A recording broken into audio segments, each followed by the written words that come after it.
చెయ్యి పట్టాలని నల్లని సీకట్లో ఒకదాన్నే కూసున్న దిక్కులేని పచ్చినయ్యి బావా నువ్వెప్పుడొస్తావని ఏళ్ళైపోతుండే పిల్ల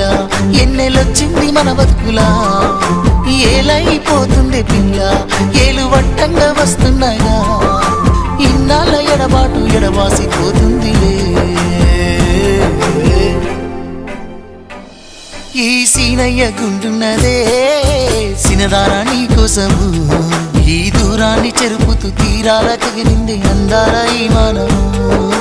ఓ బాబా చూస్తున్నానే ఇంటి మీనంగా ఈ మనము ఎప్పుడెప్పుడు